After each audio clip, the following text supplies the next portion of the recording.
کہ میں اس کو زمین دے رہا ہوں، انما اقطع له قطعة من النار، میں اس کو زمین کا ٹکڑا نہیں دے رہا ہوں، میں اس کو جہنم کی آگ کا ٹکڑا دے رہا ہوں۔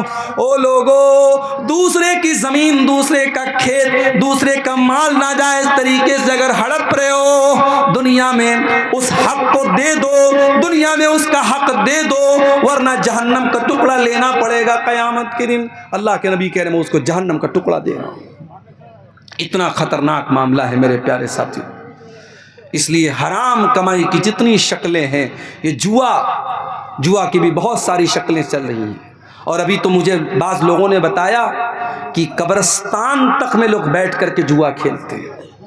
قبرستان جو عبرت کی جگہ ہے، مردوں کے دفنانے کی جگہ ہے، وہاں پر بھی بیٹھ کر کے لوگ جوا کھیلتے ہیں۔ دل اتنا کٹھور ہو چکا ہے، جوا کھیلنے کے نئے نئے طریقے اپنائے جا رہے ہیں، شراب پینے کے نئے نئے طریقے اپنائے جا رہے ہیں، نشہ کرنے کے نئے نئے طریقے اپنائے جا رہے ہیں۔ یاد رکھو میرے پیارے ساتھیوں، نتیش کمار جی شراب پر پابندی لگائیں یا نہ لگائیں، بہار کی گورنمنٹ شراب پر پابندی لگائے یا نہ لگائے، آپ کے علاقے کی پولیس شراب پر بین لگائے یا نہ لگائے، محمد رسول اللہ 1400 سال پہلے شراب پر بین لگا چکے ہیں، میرا رب قرآن میں لگا چکا ہے، اور اللہ قرآن میں آیت نازل کر چکا ہے، یا ایھا الذین آمنوا انما الخمر والمیسر والانصاب والازلام رجس من عمل الشیطان۔ اے ایمان والو، شراب اور جوا گندی چیز ہے، شیطان کا کام ہے، ان سے بچو تبھی تم کامیاب ہو سکتے ہو۔ انما یرید الشیطان ان یوقع بینکم العداوۃ والبغضاء فی الخمر والمیسر۔ جہاں شراب آئے گی، جہاں جوا آئے گا، وہاں لڑائی ہوگی، وہاں جھگڑے ہوں گے۔ کتنے مرڈر ہو جاتے ہیں آج، کتنے قتل ہو جاتے ہیں اس شراب کی وجہ سے اور اس جوئے کی وجہ سے۔ بھارت سرکار کا ڈاٹا بتا رہا ہے، بھارت سرکار کی اور روڈ کا جو منترالے ہے، پریوہن منترالے، وہ بتاتا ہے کہ بھارت میں روڈ ایکسیڈنٹس کی سب سے بڑی وجہ کیا ہے؟ نشہ ہے، شراب ہے۔ اسی لیے آپ کسی بڑے شہر میں چلے جائیں، دلی میں، ممبئی میں، رات میں اگر آپ 4 ویلر پہ نکلیں گے، کار پہ نکلیں گے، بار بار پولیس والے چیک کرتے ہیں کہ کہیں ڈرائیور شراب تو نہیں پی کے آیا ہے۔ کتنے حادثے ہوتے ہیں شراب کی وجہ سے۔ میرے پیارے ساتھیوں، جس چیز کو اسلام نے حرام قرار دے دیا ہے، وہ چیز ہمارے لیے کبھی بھی فائدہ مند نہیں ہو سکتی ہے۔ یہ شراب اور یہ جوا ہماری قوم کو برباد کر رہا ہے، اور اب تو شراب تو بہت چھوٹی چیز ہو گئی میرے ساتھیوں، اب تو آپ کا نوجوان ڈرگس لے رہا ہے، ایسا پاؤڈر استعمال کر رہا ہے کہ آپ سوچ نہیں سکتے ہیں۔ ممبئی کے بعض علاقوں میں مجھے بھائیوں نے بتایا، وہاں ایک پاؤڈر آتا ہے، اس کو MD بولتے ہیں، بڑا خطرناک قسم کا نشہ ہوتا ہے، اور جو نوجوان ایک بار اس نشے کا عادی ہو جاتا ہے، پھر وہ نشہ چھوڑنا اس کے لیے بہت مشکل ہوتا ہے، اور اتنا خطرناک وہ نشہ ہے کہ پوری باڈی کو، پوری اکڑیوں کو گلا کے ختم کر دیتا ہے۔ ہمارے نوجوان گٹکھا کھاتے ہیں۔ گٹکھا، میں یہ نہیں کہتا کہ جو مسئلہ شراب کا ہے وہی مسئلہ گٹکھا کا ہے، شراب اپنی جگہ ہے، گٹکھا اپنی جگہ ہے، مگر حرام تو گٹکھا بھی ہے نا۔ کیوں؟ اس لیے حرام ہے، اس گٹکھا کے اندر اگر نشہ نہ بھی ہو اس لیے یہ حرام ہے، کیونکہ یہ آپ کے شریر کو کھوکھلا کر رہا ہے۔ جب اس گٹکھے کے پیکٹ پر یہ لکھا ہے کہ ٹوبیکو کازز کینسر، تمباکو سے کینسر ہو سکتا ہے، جب گٹکھا کے اوپر خود سرکار نے لکھوایا ہے اور گٹکھا کمپنی نے لکھوایا ہے، اور آپ اس گٹکھے کو کھا کر کے اپنے آپ کو کینسر کے حوالے کر رہے ہیں، معاف کیجیے، یہ شریر، یہ جسم، یہ اللہ تعالیٰ نے امانت کے طور پہ دیا ہے، اس شریر کو برباد کرنے کا ہمیں اور آپ کو کوئی ادھیکار نہیں ہے۔ اس لیے میرے ساتھیوں، میرے نوجوان ساتھیوں، گٹکھے سے بھی اپنے آپ کو دور رکھو، شراب وغیرہ سے بھی دور رکھو، ہر اس چیز سے دور رکھو جو آپ کی باڈی اور آپ کے شریر کو نقصان پہنچانے والا ہو۔ اور آگے بڑھیے، ایک اور چیز جو ہمارے سماج کو برباد کر رہی ہے بڑی تیزی کے ساتھ، مرد و عورت کے ناجائز تعلقات، زناکاری اور بدکاری سماج کو برباد کر رہی ہے، رشتوں کی مریادہ کو برباد کر رہی ہے۔ حالات یہ ہو چکے ہیں کہ محرم رشتے، جن رشتوں سے پردہ نہیں کرنا ہے عورت کو، یعنی سسر کا رشتہ، یعنی بھائی کا رشتہ، یعنی باپ اور بیٹی کا رشتہ، بھی آج بہت سارے ایسے حادثے ہو رہے ہیں کہ ان رشتوں میں بھی آج رشتے تار تار ہو رہے ہیں۔ اس قدر لوگوں کے دماغوں میں گندگیاں بھر دی گئی ہیں کہ آج محرم رشتوں کے ساتھ بھی زیادتی ہو رہی ہے، 5-5 سال کی بچیوں کے ساتھ زیادتی ہو رہی ہے۔ او لوگوں یاد رکھو، سرکار قانون تو بنا لے گی مگر قانون کو زمین پر لاگو کون کرے گا؟ دلی میں چلتی بس میں جب ایک لڑکی کے ساتھ ریپ ہوا، پورے بھارت میں بڑا بوال ہوا، میڈیا میں بڑا بوال ہوا۔ نربھیا کانڈ آپ کو یاد ہوگا، نربھیا کانڈ کے بعد بہت قانون سخت کیا گیا، لیکن آج بھی زنا کے واقعات بھارت کی دھرتی پر ہو رہے ہیں۔ کلکتہ کی سرزمین پر ایک لیڈی ڈاکٹر کے ساتھ بڑی بے رحمی سے نہ صرف ریپ کیا گیا، اس کے جسم پر کتنے حملے کیے گئے، اس کے جسم پر کتنے چاقو سے حملے کیے گئے، اور ریپی جب پکڑا گیا اس کے چہرے پر ذرہ برابر بھی افسوس اور ندامت نہیں تھا۔ او لوگوں یاد رکھو، تم قانون تو بنا لوگے، تم پولیس کا سسٹم تو مضبوط کر لوگے، مگر دل میں اللہ کا ڈر جب تک پیدا نہیں ہوگا یہ کرائم نہیں رکے گا، یہ اپرادھ نہیں رکے گا، جب تک یہ احساس پیدا نہیں ہوگا۔ مالک یوم الدین، ہمیں اس اللہ کو جواب دینا ہے جو حساب کے دن کا مالک ہے، جو بدلے کے دن کا مالک ہے، اور قیامت کے دن اپنے ہر کرتوت کا بدلہ ہم سب کو دینا پڑے گا۔ جب تک ہمارے دل میں یہ احساس پیدا نہیں ہوگا تب تک یہ اپرادھ رکنے والے نہیں ہیں، کرائم رکنے والے نہیں ہیں۔ نبی کی عدالت میں ایک آدمی آتا ہے، نام ہے مائز بن مالک اسلمی، اور وہ آ کر کے کہتا ہے اللہ کے نبی میں نے زنا کیا ہے، میں شادی شدہ انسان ہوں، میں نے زنا کیا ہے، اے اللہ کے نبی مجھے پتا ہے زناکار کی سزا سزائے موت ہے، اے اللہ کے نبی مجھے پتھروں سے مار مار کے ختم کر دیجئے، مجھے سزا دے دیجئے، مجھے پاک کر دیجئے۔ نبی نے ٹال دیا، نبی نے کہا جاؤ پتہ نہیں تم کیا بات کرے ہو۔ نبی نے ٹالنے کی کوشش کی، وہ پھر بار بار آ کر کے کہنے لگے اے اللہ کے نبی مجھے ٹالنے کی کوشش نہ کیجئے، مجھے سزا دیجئے۔ آپ نے صحابہ سے کہا ذرا ان کے منہ کے پاس جا کے ذرا سونگھ کے دیکھو کہیں شراب تو پی کے نہیں آئے ہیں، کہیں نشے کی حالت میں تو نہیں ہے۔ صحابہ نے سونگھ کے دیکھا، کہا اے اللہ کے نبی نشے کی حالت میں نہیں ہے۔ آپ نے اڑوس پڑوس سے پتہ لگوایا، دماغ تو خراب نہیں ہو گیا ہے، دماغ تو صحیح طریقے سے کام کر رہا ہے۔ صحابہ نے رپورٹ دی، ہاں اللہ کے نبی دماغ بالکل صحیح کام کر رہا ہے۔ جب ہر طریقے سے اطمینان ہو گیا، اللہ کے نبی نے دیکھا اب یہ خود آ کر کے اقرار کر رہے ہیں میں نے زنا کیا ہے، اور جو ہے کوئی دماغ بھی نہیں خراب ہے، کوئی نشہ بھی نہیں کیا ہے۔ آپ نے زمین میں گڈھا کھودنے کا حکم دیا، آدھا دھڑ ان کا زمین میں ڈالا گیا اور پتھروں سے مار مار کے ان کو ختم کیا گیا۔ جب پتھروں سے مارا جانے لگا، صحابی کو جب مارا جانے لگا، سزائے موت جب دی جانے لگی، تو غالباً حضرت عمر فاروق رضی اللہ تعالیٰ عنہ انہوں نے اعتراض کیا تھا۔ جب ان کے انتقال کے بعد اللہ کے نبی نے ان کی جنازے کی نماز پڑھانے کا ارادہ کیا آپ نے، تو حضرت عمر نے کہا کہ ایک زانی انسان کی آپ جنازے کی نماز پڑھائیں گے؟ تو اللہ کے نبی نے فرمایا کہ اے عمر ابن خطاب، انہوں نے اتنی سچی توبہ کی ہے، اگر مدینہ کے 70 گنہگاروں میں اس توبہ کو تقسیم کر دیا جائے تو 70 گنہگاروں کے لیے توبہ کافی ہو جائے گی۔ میرے بھائیوں، یہ توبہ